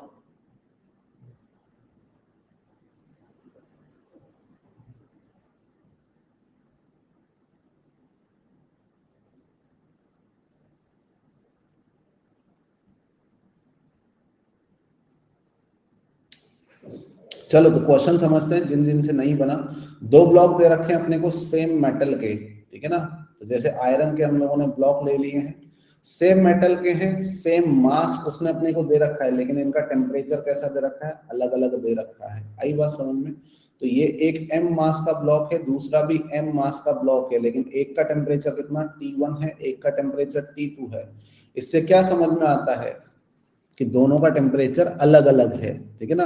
और टेम्परेचर अगर अलग अलग है तो ऑब्वियस सी बात है कि एक का टेम्परेचर ज्यादा होगा और एक का टेम्परेचर कम होगा, ठीक है ना? तो ये 2 डिफरेंट टेम्परेचर वाले ब्लॉक्स को अगर मैं एक दूसरे के साथ कांटेक्ट में रखता हूं तो होगा क्या, नेचुरल हीट फ्लो, ठीक है ना? अगर इनको मैं एक दूसरे के साथ कांटेक्ट में रख दूंगा तो इनके बीच में क्या होगा, नेचुरल हीट फ्लो होगा। और कब तक नेचुरल हीट फ्लो होगा, जब तक कि इनके टेम्परेचर्स कैसे ना हो जाए, सेम ना हो जाए, ठीक है ना? तो मैंने मान लिया जैसे कि T1 ग्रेटर है किससे, T2 से, ठीक है ना? और T1 ग्रेटर है T2 से, तो इस प्रोसेस में क्या होगा कि बड़े ब्लॉक मतलब फर्स्ट ब्लॉक से सेकंड ब्लॉक तक हीट का एक्सचेंज होगा। और कब तक होगा, जब तक फाइनल टेम्परेचर दोनों का कितना ना हो जाए, T ना हो जाए, ठीक है ना? तो अब ये फाइनल टेम्परेचर T कितना होगा ये निकाल सकते हैं हम लोग। फाइनल टेम्परेचर निकालने के लिए आप सिंपल क्या लगाएंगे, हीट ट्रांसफर कैलोरीमेट्री लगाएंगे, जो आपने फिजिक्स में पढ़ी होगी। बेसिकली क्या होगा, पहला वाला हीट को रिलीज करेगा, दूसरा वाला हीट को गेन करेगा, तो आपने क्या लगा लिया, minus of Q1 will be equal to Q2। Heat release by first block will be absorb by second block, ये लगाएंगे ना हम लोग। और यहाँ पर दोनों का ही टेम्परेचर चेंज हो रहा है, तो हीट को क्या लिख सकते हो, CDT या MCDT या फिर NCMDT लिख सकते हैं हम लोग, बताइए, ठीक है ना। तो माइनस की जगह माइनस M इंटू में कितना हो जाएगा, CS हो जाएगा, इंटू में इसका टेम्परेचर T माइनस में T1, और इसी तरीके से ये कितना हो जाना चाहिए, M मास का ही ब्लॉक है, सेम मेटल का है, CS, और ये कितना T माइनस T2। किसके लिए सॉल्व करेंगे हम लोग, T के लिए सॉल्व करेंगे, और T निकालेंगे तो कितना निकल कर आ रहा है, T1 प्लस T2/2 आ जाएगा। तो ये तो हमने फाइनल टेम्परेचर निकाल दिया, लेकिन अपने को फाइनल टेम्परेचर नहीं निकालना है, बल्कि क्या निकालना है, इस पूरे प्रोसेस के लिए डेल्टा एस निकालना है। तो अगर मैं बात करूं डेल्टा एस का, तो वो डेल्टा एस कैसे निकलेगा, delta S1 plus delta S2 करके निकलेगा, ठीक है ना। दो ब्लॉक हैं, दोनों के डेल्टा एस का क्या करते हैं हम लोग, सम कर दें। अब पहले ब्लॉक का क्या हो रहा है, हीटिंग हो रहा है, और दूसरे पहले ब्लॉक का क्या हो रहा है, कूलिंग हो रहा है, और दूसरे ब्लॉक का क्या हो रहा है, हीटिंग हो रहा है। तो हीटिंग कूलिंग के अंदर आप डीक्यू को क्या लिख सकते हो, CDT या MCSDT या फिर NCMDT लिख सकते हैं। तो यहां पर क्या हो जाएगा, इंटीग्रेशन में व्हाट, CPDT, CP के फॉर्म में दे रखा है, अपॉन में कितना T, और कहां से कहां तक, इसका इनिशियल टेम्परेचर था T1 और फाइनल टेम्परेचर है कितना T, और प्लस इसी तरीके से इंटीग्रेशन इसके लिए भी कितना लगेगा, CPDT अपॉन में T, और इसका फाइनल इनिशियल टेम्परेचर था T2 और फाइनल टेम्परेचर है कितना T। सीपी के बारे में कुछ मेंशन नहीं किया हुआ है, तो बाय डिफॉल्ट उसका कैसा मानेंगे, कांस्टेंट मानेंगे, और कांस्टेंट मानेंगे तो वो आउटसाइड हो जाएगा, और इंटीग्रेशन ऑफ 1/T/dt कितना होता है, ln t। तो ये बन जाएगा अपना कितना, ln t अपॉन में कितना T1, और इसी तरीके से ये बन जाएगा Cp और ln में कितना T अपॉन में T2। तो दोनों में से क्या कॉमन आ रहा है, Cp कॉमन आ रहा है, तो log a इंटू बी बन जाएगा। तो ये आ जाना चाहिए Cp ln में कितना टी स्क्वेयर अपॉन में T1 T2, और अब इसके अंदर हम लोग क्या करेंगे, T का वैल्यू पुट कर देंगे, तो कौन से ऑप्शन का आंसर आ जाएगा, T का वैल्यू पुट कर देंगे तो फर्स्ट ऑप्शन आंसर आ जाएगा, ठीक है बात,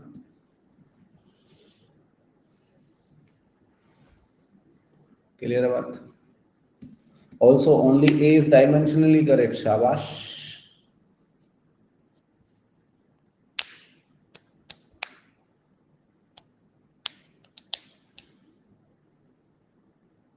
है ना, लेकिन उस पर निर्भर हम लोग नहीं रहेंगे, अपने को आत्मनिर्भर बनना है, क्योंकि इस वाली चीज को तो रेक्टिफाई किया जा सकता है ना, मतलब वो चारों ऑप्शन के अंदर यूनिट सेम दे देगा फिर, क्लियर। तो डेल्टा एस सिस्टम की तो कैलकुलेशन आ गई अपने को समझ में, चाहे कैसा भी प्रोसेस दे रखा हो, heating cooling expansion compression chemical reaction या फेज ट्रांजिशन, तो सबके अंदर हम लोग डेल्टा एस सिस्टम तो निकाल पा रहे हैं। अगली हेडिंग डालिएगा, calculation of delta S surrounding which is a typical part, जो कि एक तरीके से बोला जाए तो 90% इंडिया के अंदर नहीं पढ़ाया जाता है। आई बात समझ में, सीवीएम और सीपीएम टेम्परेचर डिपेंडेंट होते तो वो डिफरेंशियल इक्वेशन सॉल्व करके पूरा निकालना पड़ता, बिल्कुल सही बात है, आपको डिराइव करके ही निकालना पड़ेगा, ठीक है। कैलकुलेशन ऑफ डेल्टा सराउंडिंग एक ऐसी चीज है, हाँ, जब आइडियल गैस करवाया तब आपने कांस्टेंट टेम्परेचर का लिया, वहां डी क्यू निकाला फर्स्ट लॉ से, अरे यार मैंने वहां पर स्पेशली मेंशन करके दे दिया कि अभी हम लोग क्या कर रहे हैं, जनरल इक्वेशन निकाल रहे हैं, ठीक है ना। अब ये हर कंडीशन के लिए एप्लीकेबल हुई कि नहीं हुई है, मैं बोलता क्या हूं तुम उसको समझते क्या हो, यही तो बोला ना मैंने, कि मुझे नहीं पता ना कि टेम्परेचर कांस्टेंट है कि वेरिएबल है, ठीक है ना। और जब नहीं पता है तो क्या मानकर चलना चाहिए मुझे, कांस्टेंट की वेरिएबल, वेरिएबल, क्योंकि अब उसमें मैं कांस्टेंट की कंडीशन पुट भी कर दूंगा तब भी सेम रिजल्ट आएगा।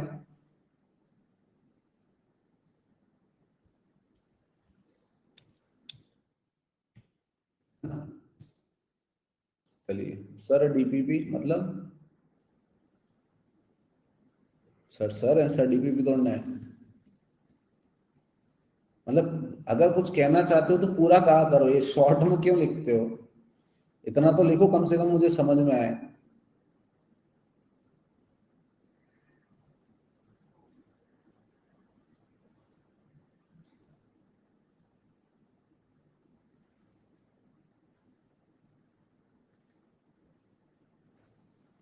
हाँ, मैं समझदार नहीं हूं कि मेरे लिए इशारा काफी है, नहीं हूं मैं समझदार, है ना। मुझे तो पूरा पूरा बोला करो भाई, है ना। मंद बुद्धि प्राणी हूं मैं।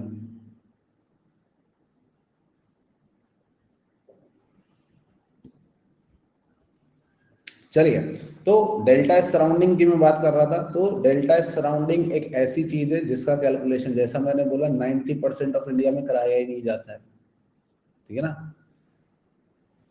पहले तो इसलिए नहीं कराते थे कि कभी भी नहीं पूछा जाता, उस टाइम तो ये मान लो 99% इंडिया के अंदर नहीं कराया जाता था, ठीक है ना। लेकिन अपन तो शुरुआत से करा रहे हैं, जब से पढ़ा रहे हैं। मतलब खुद जब मैंने थर्मोडायनेमिक्स पढ़ा था अपनी प्रिपरेशन के टाइम पर, तो मेरे को भी नाम तक नहीं लिया गया था कि ऐसी भी कोई चीज होती है, ठीक है। लेकिन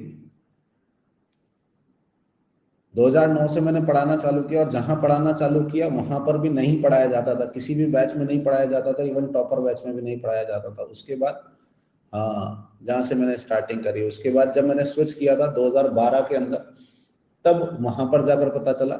ऑब्वियसली मैंने भी जब पहली बार इसको बारे में सुना कि हाँ, ये तो पढ़ाना चाहिए, क्योंकि इसके ऊपर ही तो ज्यादातर चीजें डिपेंड करेगी।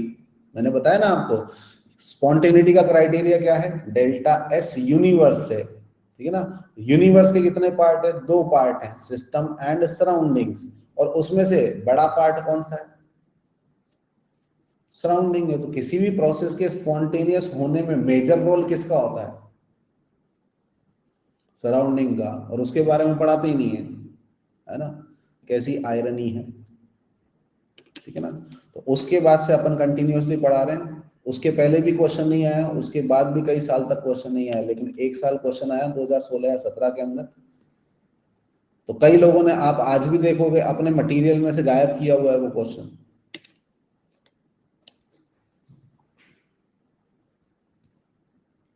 है ना। जी एडवांस में जो क्वेश्चन आया था, आज भी कई जगहों के मटेरियल में से गायब है वो क्वेश्चन, क्योंकि अगर क्वेश्चन डाल देंगे तो फिर पढ़ाना पड़ेगा, और पढ़ाना और समझाना इतना आसान नहीं होता है। तो बचने के लिए क्या करते हैं, क्वेश्चन को ही गायब कर देते हैं। लेकिन हम लोग इसको समझेंगे, और अगेन बहुत अच्छे तरीके से समझेंगे। सबसे पहली बात तो मैंने डेल्टा एस निकालने का सिंपल तरीका क्या बताया, integration of D Q upon T. अब ध्यान से सुनिएगा, क्योंकि बहुत ज्ञान की बात चल रही है, समझ में आएगा, एक बार में समझ में आ जाएगा, अदरवाइज कंफ्यूज होते रहोगे, ठीक है ना। डेल्टा एस सिस्टम जब मैंने निकाला तो इंटीग्रेट किया था डी क्यू अपॉन टी को, है ना, जिसमें डी क्यू कौन सा था अपना, रिवर्सिबल था। तो इसी तरीके से अगर मुझे डेल्टा एस सराउंडिंग निकालना है, तो अभी भी हम लोग इंटीग्रेट करेंगे D Q reversible upon T को। लेकिन होगा क्या, कि अगर सराउंडिंग का डेल्टा एस है तो डी क्यू रिवर्सिबल भी किसका होगा, सराउंडिंग का, और टेम्परेचर भी किसका होगा, सराउंडिंग का। आई बात समझ में,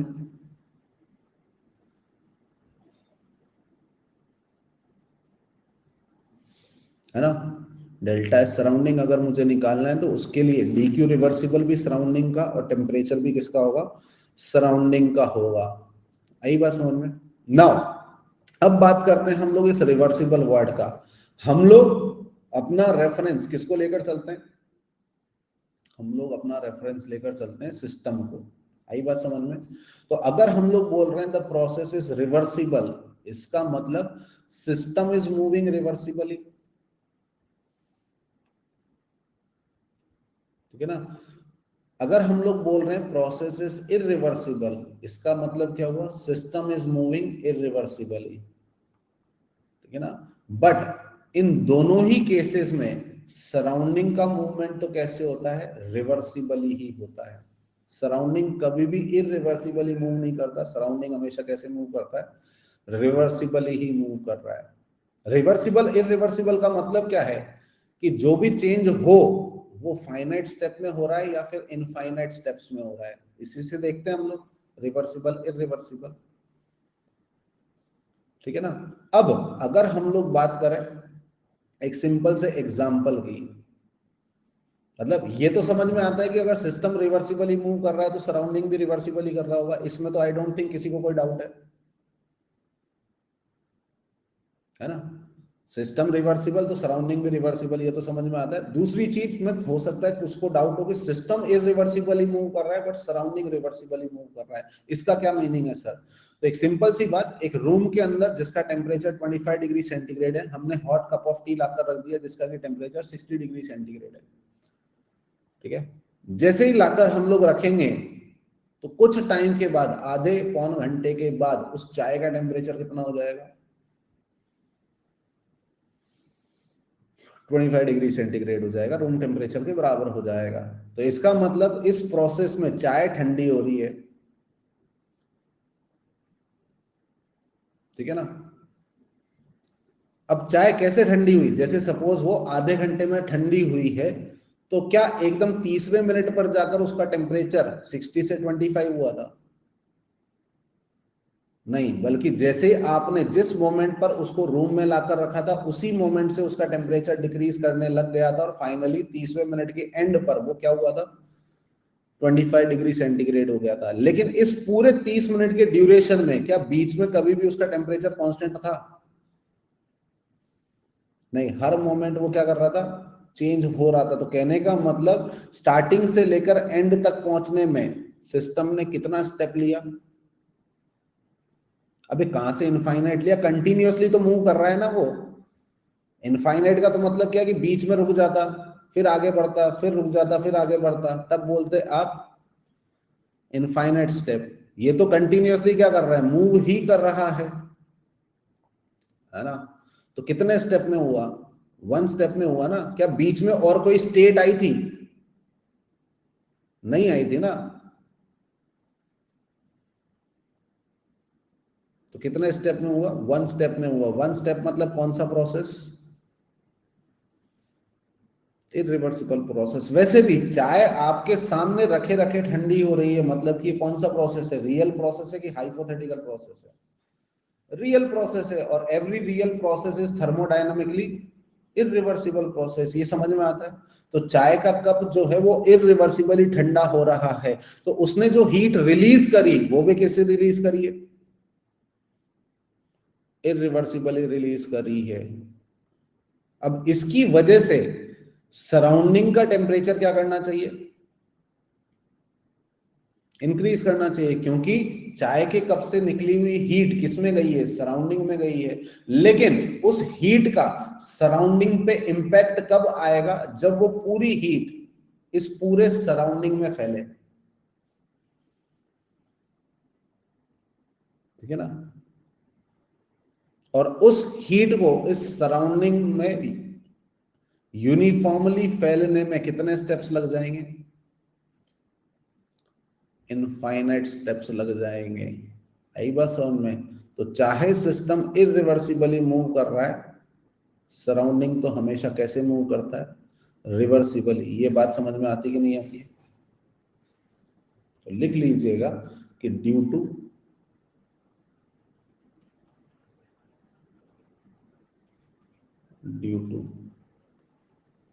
very large size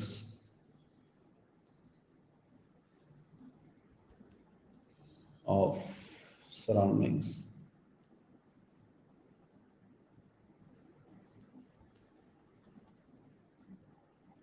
it always moves reversibly whether the system moves reversibly or irreversibly।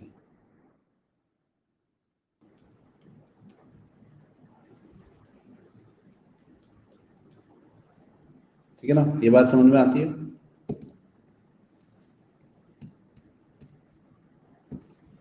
ठीक है ना। तो इसका मतलब क्या हुआ? इसका मतलब ये हुआ कि इसका मतलब ये हुआ कि अगर प्रोसेस कैसा है मेरा? रिवर्सिबल प्रोसेस है, तो इस रिवर्सिबल प्रोसेस के अंदर जो भी हीट एक्सचेंज हो रहा है डी क्यू, ठीक है ना, वो सिस्टम के लिए कैसी हीट है? रिवर्सिबल हीट है, dq रिवर्सिबल ऑफ सिस्टम है। अब सिस्टम के लिए मैंने dq को पॉजिटिव लिया है, मतलब सिस्टम हीट को एब्जॉर्ब कर रहा है, तो उसी हीट को सराउंडिंग क्या कर रहा होगा, रिलीज कर रहा होगा। तो dq ऑफ सिस्टम को आप माइनस ऑफ dq सराउंडिंग लिख सकते हैं, माइनस ऑफ dq सराउंडिंग लिख सकते हैं, ठीक है ना। और सिस्टम ने चाहे रिवर्सिबली मूव किया है, सराउंडिंग तो हमेशा कैसे मूव करता है, रिवर्सिबली ही मूव करता है, तो ये minus of dq reversible of surrounding हो जाएगा। ये बात समझ में आया। और इसी तरीके से अब अगर हम लोग बात करें कि प्रोसेस मेरा कैसा है, इरिवर्सिबल, ठीक है ना। प्रोसेस इरिवर्सिबल होने का मतलब क्या हुआ कि सिस्टम कैसे मूव कर रहा है, इरिवर्सिबली मूव कर रहा है, तो जो भी हीट है उस प्रोसेस की dq, इसको हम लोग सिस्टम की कौन सी हीट बोलेंगे, इरिवर्सिबल हीट बोलेंगे। लेकिन सराउंडिंग के लिए तो अभी भी क्या होगा, इस हीट का एक्सचेंज कैसे होगा, रिवर्सिबली ही होगा।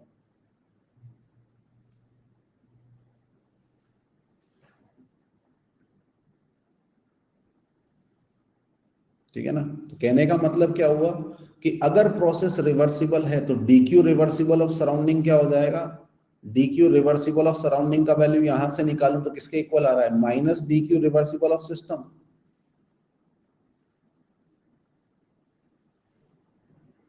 ठीक है ना। और अगर इरिवर्सिबल प्रोसेस है तो dq रिवर्सिबल ऑफ सराउंडिंग का वैल्यू कितना आ रहा है, minus dq irreversible of system.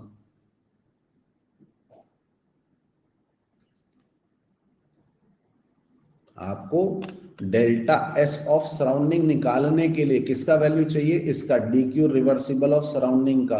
तो दोनों प्रोसेस में dq रिवर्सिबल ऑफ सराउंडिंग का वैल्यू इक्वल आ रहा है, अनइक्वल आ रहा है। एक बार आ रहा है वो माइनस dq रिवर्सिबल सिस्टम, कहां आ रहा है, इक्वल। आंखें हैं, बटन है तुम्हारी, आपको निकालना है dq रिवर्सिबल सराउंडिंग। तो पहले केस में क्या आ रहा है, वो माइनस dq रिवर्सिबल सिस्टम के इक्वल आ रहा है, और दूसरे केस में किसके इक्वल आ रहा है, माइनस dq इरिवर्सिबल सिस्टम के इक्वल आ रहा है। dq रिवर्सिबल सिस्टम और dq इरिवर्सिबल सिस्टम सेम होगा कि अलग अलग होगा, अलग अलग होगा ना, इक्वल आ रहा है। तो कहने का मतलब क्या हुआ, कहने का मतलब ये हुआ कि सराउंडिंग के लिए डेल्टा एस का कैलकुलेशन रिवर्सिबल इरिवर्सिबल पाथ दोनों के लिए सेम नहीं होगा, बल्कि प्रोसेस पर डिपेंड करेगा। ये बात समझ में आती कि नहीं आती है।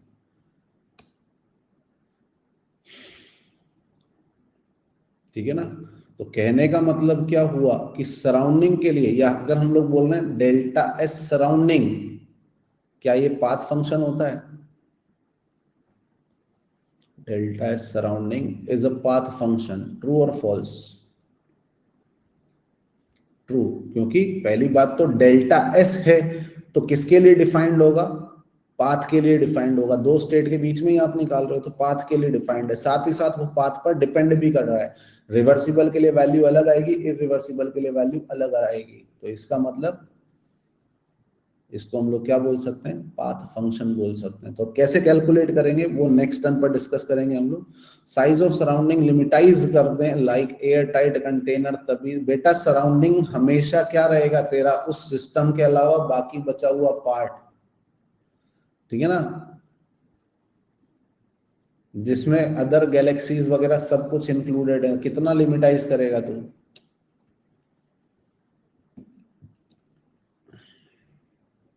होमवर्क होमवर्क देता हूं मैं।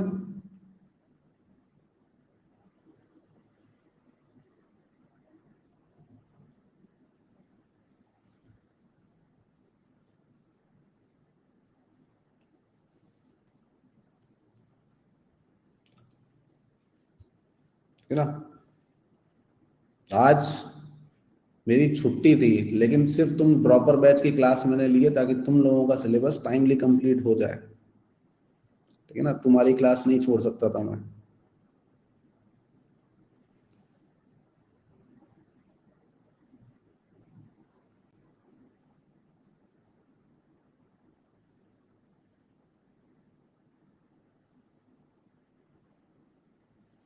Exercise 1 up to 46। थोड़ा सा ऐसा जज्बा मुझे भी तुम्हारी साइड से दिया करो कि तुम पढ़ने के लिए कितने ज्यादा सिंसियर हो।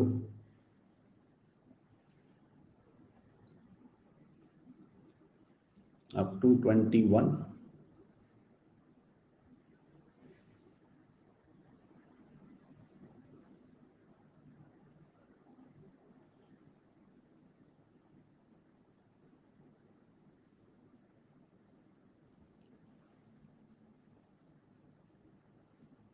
फोर्टी टू से 45।